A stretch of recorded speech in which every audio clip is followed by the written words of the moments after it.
Hello दोस्तों, नमस्ते, सत श्री अकाल। Welcome to Guru's tally official.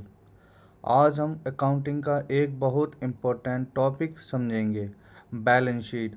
अगर आप स्टूडेंट हो, बिजनेसमैन हो या बिगनर हो तो ये वीडियो आपके लिए बहुत यूज़फुल होने वाली है। बैलेंस शीट क्या होता है? बैलेंस शीट एक फाइनेंशियल स्टेटमेंट होती है जिसमें किसी बिजनेस की फाइनेंशियल पोजीशन दिखाई जाती है।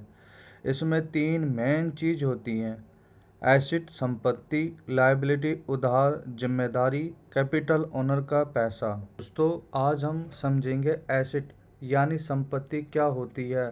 एसेट्स का सिंपल मतलब होता है वो सारी चीज़ जो बिजनेस के पास होती हैं और जिनसे बिजनेस को वैल्यू मिलती है। सीधी लैंग्वेज में बोले तो बिजनेस क्या क्या ऑन करता है उसे ही एसेट कहते हैं। जैसे कि कैश, कैश जो पैसा बिजनेस के पास कैश में होता है। बैंक बैलेंस, बैंक अकाउंट में जो पैसा पड़ा होता है। स्टॉक या माल, जो सामान बिजनेस बेचने के लिए रखता है। डेप्टर्स, वो लोग जिन्होंने हमसे माल लिया है लेकिन पैसा अभी देना बाकी है।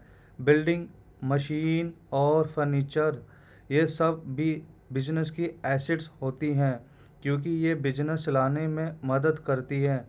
इसलिए सिंपल शब्दों में याद रखिए, बिजनेस के पास जो भी वैल्यूबल चीज़ होती है उसे एसेट संपत्ति कहते हैं।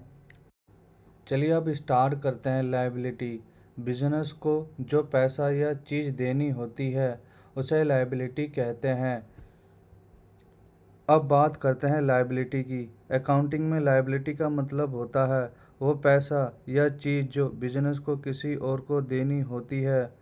सिंपल लैंग्वेज में कहें तो बिजनेस पर जितना उधार होता है उसे लायबिलिटी कहते हैं। अब कुछ एग्जांपल देखते हैं।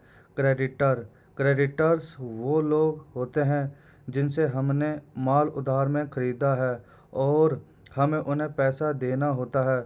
लोन, अगर बिजनेस ने बैंक या किसी और लोन लिया है तो वो भी लायबिलिटी में आता है। आउटस्टैंडिंग एक्सपेंसेस, कभी कभी कुछ खर्चे ऐसे होते हैं जो अभी देने बाकी होते हैं जैसे सैलरी या इलेक्ट्रिसिटी बिल, इन्हें आउटस्टैंडिंग एक्सपेंस कहते हैं।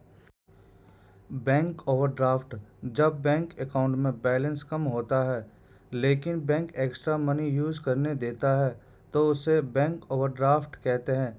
इसलिए सिंपल वर्ड में लायबिलिटी का मतलब है बिजनेस पर कितना उधार है। अब बात करते हैं कैपिटल या ओनर्स इक्विटी की। कैपिटल का मतलब होता है वो पैसा जो ओनर या मालिक बिजनेस में लगाता है। सिंपल लैंग्वेज में बोले तो बिजनेस में मालिक का जो हिस्सा होता है उसको कैपिटल कहते हैं। जब कोई इंसान बिजनेस स्टार्ट करता है तो वो अपना पैसा इन्वेस्ट करता है, वही पैसा बिजनेस की कैपिटल कहलाता है। कैपिटल में तीन चीज़ें इफ़ेक्ट करती हैं। प्रॉफिट, अगर बिजनेस में प्रॉफिट होता है तो कैपिटल बढ़ जाता है। ड्राइंग, अगर ओनर बिजनेस से पैसा निकालता है तो कैपिटल कम हो जाती है।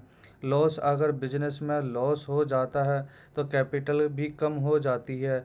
इसलिए सिंपल शब्दों में याद रखिए, कैपिटल का मतलब है बिजनेस में मालिक का हिस्सा या ओनर का शेयर। अब बात करते हैं प्रॉफिट एंड लॉस अकाउंट की। प्रॉफिट एंड लॉस अकाउंट का काम होता है यह पता लगाना कि बिजनेस में प्रॉफिट हुआ है या लॉस हुआ है और इसका डायरेक्ट इफेक्ट बैलेंस शीट पर पड़ता है। अगर बिजनेस में प्रॉफिट होता है तो बिजनेस की कैपिटल बढ़ जाती है और अगर बिजनेस में लॉस हो जाता है तो बिजनेस की कैपिटल कम हो जाती है। सिंपल लैंग्वेज में समझें तो प्रॉफिट कैपिटल बढ़ता है, लॉस कैपिटल घट जाता है। इसलिए profit and loss account business की फाइनेंशियल परफॉर्मेंस दिखाता है। इस तरह बैलेंस शीट में तीन इम्पोर्टेंट चीज़ होती है: एसेट्स, लायबिलिटीज़ और कैपिटल। और प्रॉफिट या लॉस का सीधा इफेक्ट कैपिटल पर पड़ता है।